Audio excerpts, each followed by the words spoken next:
سوره قاسم و این چینک ما از در شما قبلا همه که گناهان بزرگ در پوبلیک انجام میدادی و مردم به گناه میکشیدی بس نبود که باز گناهان بزرگ با فخر انجام میتی. با یک مردی بیگانه در پیش این قدر مردم خنده کنان بوسابوسی کردن مگر برای شما حلال است؟ این مرد نه شوهرت و نه برادرت. از الله نمیترسید شما؟ سن سالت به جای رسیده ولی تا حال از این همه گناهان توبه نکرده.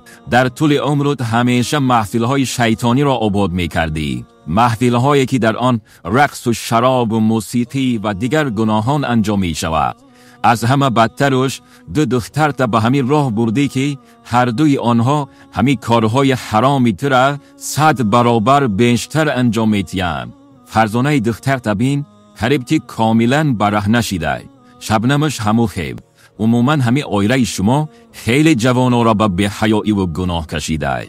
واقعا بعد از خود آثاری بدی بجا گذاشتی که بعد از مرگ هم برات گناه نوشته می شود.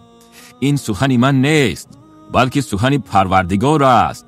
خداوند در قرآن کریم می فرماید ما آثار عملهای نیک و بد شما را می نویسیم و جزا و پاداش آن را هم می دهیم.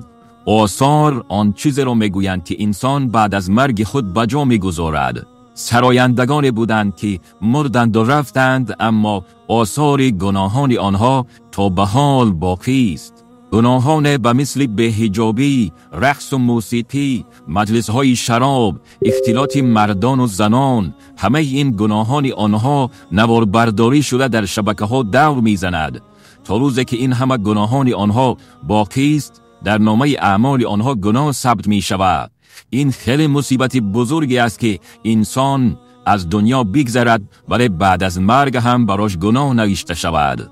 شاید 100 ساله ها این همه نوارهای شما باقی بماند و نامه اعمال شما را سیاه کند. از من به تو یک نصیحت: پیش از مرگ حتما به نزدیکانت وصیت کرده بگو که مبادا اگر مردم تمام نوارهای مرا از شبکه ها پاک کنید تا بعد از مرگ هم در نامه اعمالت گناه ثبت نشود.